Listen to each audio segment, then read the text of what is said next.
Mind management, life transformation, power of thoughts आदि प्रेरणादायक एवं आध्यात्मिक वीडियोस के लिए सब्सक्राइब करें VK Kabir @free YouTube channel.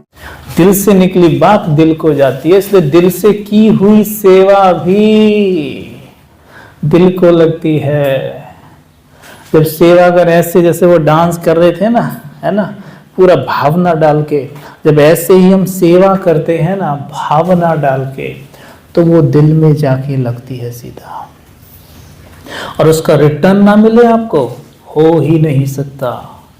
आपको डेफिनेटली रिटर्न मिलेगा, लेकिन मैटर ये है कि क्योंकि द्वापर युग से हमारी आदत पड़ गई है, क्योंकि लंबे समय से देहान में जी रहे ना, आदत पड़ गई है कच्चा फल खाने की। जैसे कोई पेड़ नहीं लगाता है, अब पेड़ पे फल दिखाई दिया तो कलयुग में तो हम क्या करते हैं, बेर आ रहे हैं चलो कच्चे ही खा जाते हैं उनको, नहीं अमरूद आ रहे हैं अमरूद ही कच्चे खा जाते हैं, तो वो खा जाते हैं। ऐसे भी जीवन में भी करते हैं कि उसको पकने ही नहीं देते, कच्चा फल खाना कहते हैं इसको बाबा। कि हमने कुछ भी किया, किसी ने मेरी तारीफ ही नहीं की, किसी ने मेरी प्रशंसा ही नहीं की, मेरा तो कोई नाम ही नहीं लेता। तो इसको पता क्या कहते हैं, तुरंत के तुरंत जो किया ना, मतलब डाला बीज और अगले दिन ही जो पौधा सा निकला था उसे जाके खा गए। मतलब ना उसको पेड़ बनने दिया, फल देना तो दूर की बात है। तो आप नोट करिए सभी, इस बात को चिंतन में लाइए मेरे साथ कि जब से ब्राह्मण बने हो, सेवा तो सभी करते हो ना, करते हो सेवा सभी, लेकिन सेवा करने के उपरांत या ऐसा अनुभव होता होगा शायद आपको कि जैसी स्थिति बननी चाहिए थी वैसी क्यों नहीं बनी। अगर हम थोड़ी सी भी सेवा कर लें, अगर दिल से करते हैं, कभी की भी होगी आपने, और आप में से बहुत सारे करते भी होंगे दिल से सेवा, जैसी दिल से सेवा करते हैं उस वक्त ऐसा अनुभव होता है जैसे सब कुछ पा लिया होता है ना। फिर हम तो इतने लंबे समय से सेवा कर रहे हैं, तो आज हमारी स्थिति क्या हो जानी चाहिए थी, फिर ये होती क्यों नहीं है? क्योंकि मसला ये है कि करते ही तुरंत ऐसे खड़े हो जाते हैं, ऐसे खड़े हो जाते हैं। जैसे हम सेवा तो सब करते हैं, अब जैसे आपने दुनिया में देखा है कि हम अक्सर देखना सेवा अपनों की करने में हम फेल हो जाते हैं, उनकी सेवा हम कर लेते हैं जिन्हें हम नहीं जानते। जैसे सपोज करो आपके घर पे कोई आए, बोले कि माँ अल्लाह के नाम पे थोड़ा सा भोजन करा दे, भूख लगी हुई है, ठीक है, वो बोले मुझे भूख लगी हुई है, मुझे भोजन करा दो, तो आप क्या करोगे? भोजन कराओगे उसे या नहीं कराओगे? कराएंगे। भोजन कराने के बाद ये बोलोगे कि देख मैंने तुझे भोजन कराया ना, तो एक काम कर, अब तू मुझे भोजन करा, बोलोगे? नहीं। अच्छा मैंने तुझे भोजन कराया तो एक काम कर, मेरे घर की सफाई कर, बोलेंगे? नहीं बोलते। यानी सेवा का मतलब ये होता है कि जब हम किसी के भी लिए कुछ करते हैं तो वो हम रिटर्न में नहीं चाहते वापस कि हमें तुरंत मिले या हमें ये दे, उसको कहा जाता है सेवा, ठीक है। लेकिन हम जिनके साथ 24 घंटे रहते हैं घर में, हम उनकी भी सेवा नहीं करते, नहीं कर पाते ना। और यहां हम सेवा करना ही सीखते हैं, लेकिन हम कर नहीं पाते। हम जो भी कुछ उनके लिए करते हैं, हमें बदले में कुछ ना कुछ चाहिए, चाहिए कि नहीं चाहिए? चेक करो और बताओ, चाहिए ना चाहिए? अच्छा सबसे बेहतरीन प्यारा रिश्ता कौन सा है? माँ का है ना। माँ से बड़ा रिश्ता तो कोई भी नहीं है, ठीक है, चलो माँ पे आते हैं। माँ का रिश्ता ऐसा रिश्ता है जिस रिश्ते की भगवान भी सम्मान करता है। इसलिए क्या कहता है बाबा, क्या कहता है बाबा कि मैं माताओं के पांव दबाता हूं, कहता है ना कि माताएं थक गई हैं, मैं बुद्धि रूपी पांव दबाता हूं। यानी जब आत्मा माँ के रोल में होती है तो वो रोल सर्वोत्तम सर्वोच्च रोल माना गया है। उस रोल के कारण आत्मा का सम्मान सबसे अधिक होता है, यहाँ तक कि भगवान खुद उसका सम्मान करता है, समझे। इसलिए देखो खुद कहता है, कैसे बात करता है भगवान आपके सामने बैठ के, मुरलियों में देखा है माताएं क्या सोच रही हैं, भगवान भी आपको माता कह रहा है, भगवान भी माँ कह रहा है। कि माताओं को कैसा लगता है, माताएं क्या सोच रही हैं। बाबा आया ही आपके लिए है। दुनिया में जो माताओं बहनों का इतना अपमान हुआ या उन्हें आगे नहीं रखा गया, बाबा ने आके सबसे पहले माताओं बहनों को आगे किया और उनके ही सर पे ज्ञान का कलश रख दिया। क्योंकि भगवान जानता है कि जब आत्मा माँ के रोल में होती है, बहन के रोल में होती है, यानी जब आत्मा स्त्री के रोल में है, तो उसका देने का संस्कार बहुत ऊंचा होता है। ठीक है, इसीलिए हर एक माता, हर एक स्त्री, दुनिया में भी कहते हैं ना, सम्मान करना चाहिए स्त्री का। स्त्री माता बहुत सम्माननीय होती है। जिस घर में, आपने देखा होगा, जिस घर में, भाई भी सुन ले सभी, जिस घर में स्त्री का सम्मान नहीं, उस घर में आपको सुख देखने को भी नहीं मिलेगा। उस घर में आप घुसोगे ना, आपको ऐसा लगेगा जैसे आप मुर्दा घर में आ गए हो। मतलब वहां के वाइब्रेशन आपको बिल्कुल डेड दिखाई देंगे। क्योंकि जितनी भी शक्तियां हैं, आप देखो मंदिरों में भी हम जाते हैं तो देवियों से ही मांगते हैं, है ना। चाहे सहन शक्ति हो, धन हो, परखने की शक्ति हो, परिवर्तन की शक्ति हो, जो भी जितनी भी शक्ति है, आप सारी माताओं से, बहनों से ही मांगते हो जाके मंदिर में। मतलब क्या है कि जब आत्मा फीमेल चोले में होती है, अपनी बहुत ज्यादा शक्तियों का यूज करती है। इसलिए हर एक माता बहन सम्माननीय है। किंतु क्या माताओं बहनों को इस बात का ज्ञान है कि हम सम्माननीय हैं? भाइयों को तो हम कहते हैं कि भी हर एक माता बहन बहुत सम्माननीय है, उनका सम्मान करना है, उससे हमारा ही फायदा है, उससे भाइयों का ही फायदा है। मंदिर में जाके मांगने की जरूरत नहीं पड़ेगी, घर में ही है देवी, वो सब कुछ मिलेगा आपको। ठीक है, प्रकृति का एक नियम है, जो स्त्री का सम्मान करता है वो व्यक्ति कभी भी विफल नहीं हो सकता किसी भी जगह पर, ये बात तय है। ये ब्रह्मांड का नियम है। जो भी पुरुष, उठाकर देख लो चारों तरफ, जो भी स्त्री का सम्मान करता है वो व्यक्ति ऊंचाइयों पर जाता है, बहुत ऊंचाइयों पर जाता है और बहुत सम्माननीय बनता है, क्योंकि पूरा ब्रह्मांड, पूरी यूनिवर्स उसको दुआएं देता है। लेकिन क्या माताओं बहनों को ये ज्ञात है, ये याद रहता है कि हम सम्माननीय हैं?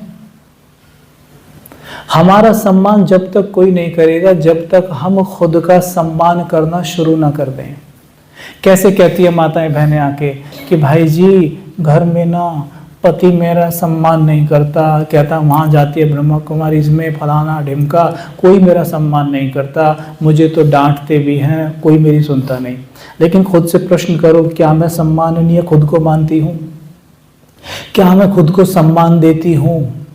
क्या मैं स्वमान में रहती हूँ? क्या मुझे याद रहता है कि मैं शिव शक्ति हूँ? आप वास्तव में ईश्वर ने जितनी ऊंची बनाई हो, अगर हमें याद रहे कि मैं उतनी ऊंची हूं, तो विश्वास करिए पूरी दुनिया आपके सामने झुकेगी ही झुकेगी। और सबसे बड़ा मसला तो यह है कि कई बार हम एक दो का भी सम्मान नहीं करते। आप घरों में देखो, आप घरों में जाओ तो झगड़े होंगे, किसके झगड़े मिलेंगे आपको? नॉर्मल झगड़े किसके मिलेंगे?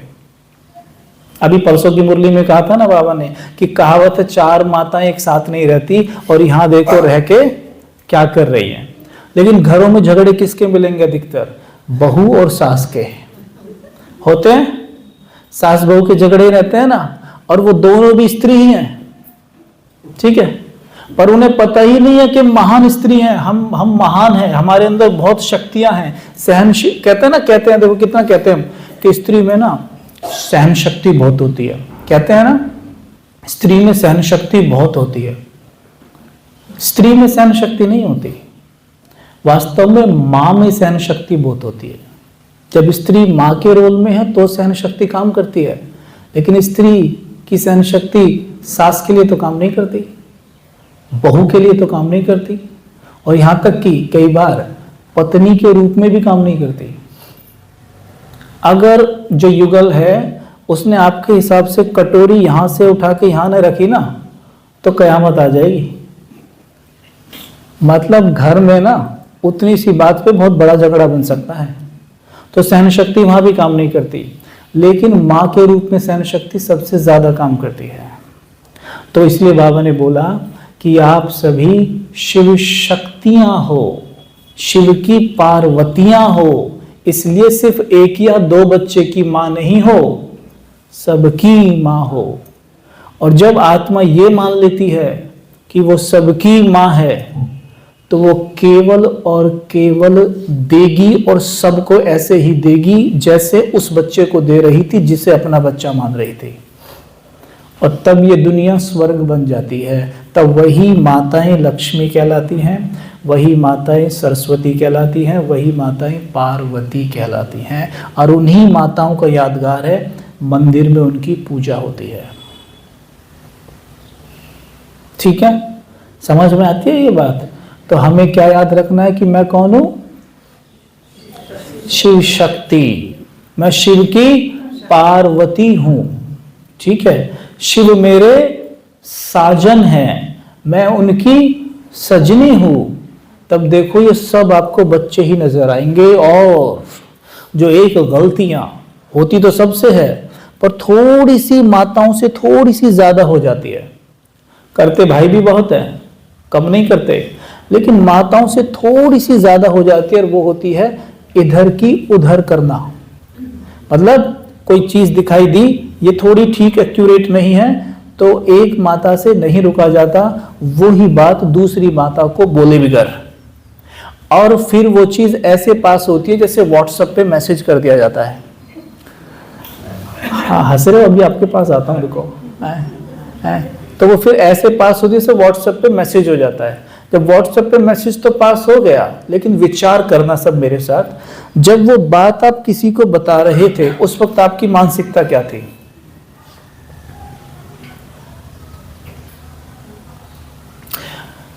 बहुत परमानंद की अनुभूति हो रही थी, या मन डिस्टर्ब था? मन डिस्टर्ब है, वही बात उसको बताई, अब मन उसका भी डिस्टर्ब हुआ, और वही बात फिर उसने आगे पास की, उसका मन डिस्टर्ब हुआ। शुरुआत किसने की थी?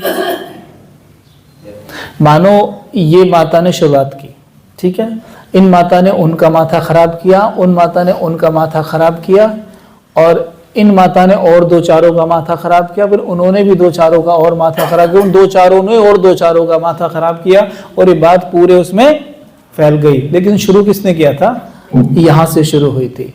तो सारे पाप का बोझ सबसे ज्यादा किसके ऊपर? इनके ऊपर। तो होता क्या है, जब हम कोई भी नेगेटिव बात देखते हैं ना, हमसे रुका नहीं जाता, हम दौड़ के बताते हैं।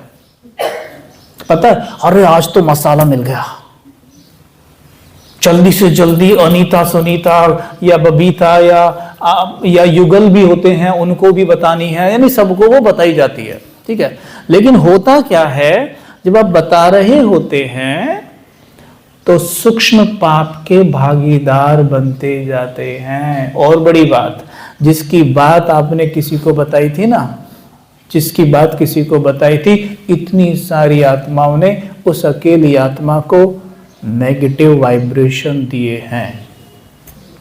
अब उस आत्मा को उठने में बहुत मेहनत लगेगी, क्योंकि आप सब ने मिलके उसके लिए हवन कर दिया है, उसको खूब बैड एनर्जी भेजी है।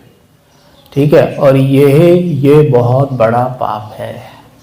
इसलिए सब याद रखें कि अगर कोई चीज ऐसी दिखाई भी दे कि जो हमें ऐसा लगे कि ये हमारे हिसाब से गलत है, तो इसका मतलब ये नहीं है कि वो गलत ही है। ठीक है, समझ रहे हैं आप? है ना? जैसे बाबा के ज्ञान के अनुसार पवित्रता, ब्रह्मचर्य क्या है? गुड। लेकिन दुनिया के हिसाब से ब्रह्मचर्य गलत। दुनिया कैसे चलेगी वरना? समझे? तो कई बार ऐसा होता है कि वो चीज सही है वास्तव में, लेकिन हमारा जो डिक्शनरी है उसमें वो चीज गलत है। तो हमने बिना परखे ही, जो आपको यहां से बैठ के 9 नजर आ रहा है ना, वही मुझे 6 नजर आ रहा है इधर से। जो उधर से 9 नजर आ रहा है, यहां से 6 नजर आ रहा है। हम दोनों में गलत कौन है? आप बोले ये 9 है, बोले 6, 9 है, 6 है, 9 है, 6 है। मैं जिधर से देख रहा हूं वहां से 6 आ रहा है, उधर से देखे तो 9 नजर आता है। तो वास्तव में इस बात का विशेष ध्यान देंगी सभी माताएं और सभी भाई, सब आत्माएं, कि कुछ भी ऐसा दिखाई दे जिस वक्त आपको ऐसा लगे कि ये थोड़ा सा ऊपर नीचे की बात है या ठीक नहीं है, आपको ऐसा लग रहा है, तो प्लीज स्टॉप और एक काम करें, अगर नहीं रुका जाए तो वो उसको बता दें जिसका वो काम है। काम किसका है? ये ऑर्गेनाइजेशन किसकी है? ये फैक्ट्री किसने खोली हुई है? उसने, वो जाने, उसको बोल दो कि तुझे पता भी है कुछ, ऊपर बैठा रहता है तू, अरे ऐसे ही बोल दो, तुझे पता भी है कुछ नीचे क्या हो रहा है, देख मत देख के सुन, जल्दी फटाफट सुना दो उसको। हल्के हो गए। अब वो जाने, उसका काम जाने, वो तो ऐसे ठीक कर सकता है। पर पता है क्या है, वो सिचुएशन आपके सामने क्यों लाई गई? वो आपका पेपर था। पता क्या था? वो पेपर था। पेपर कैसे आएगा? बोल के आएगा मैं आ रहा हूं अभी। पेपर था और हम फेल हो गए वहां। हम फेल हो गए ना, मतलब हम हिल गए तो फेल हो गए। अब सोचो, जरा सोच के देखना, मैं अभी फेल हुआ और इसी क्षण मेरी अंतिम घड़ी हो गई। मतलब ये हुआ कि मैं अभी फेल हुआ और अगले सेकंड मेरा शरीर छूट गया। अब क्या करोगे? अगले क्षण शरीर छूट गया तो ये आपका फाइनल पेपर साबित हुआ। फाइनल पेपर में हम हो गए फेल।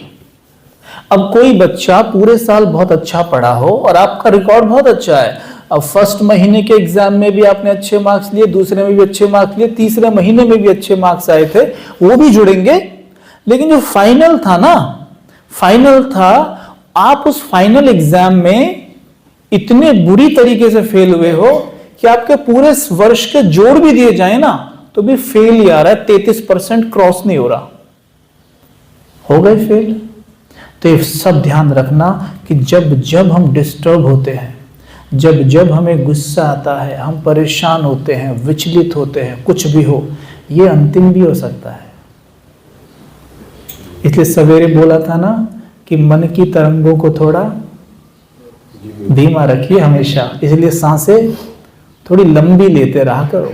अभी भी लंबी चल रही है ना, छोटी सांसें मत करना, क्या पता अभी अंतिम घड़ी हो, है? तो सांस थोड़ी गहरी रखना, मन को रिलैक्स रखो हमेशा, तो शिव बाबा को याद करना आसान होता है।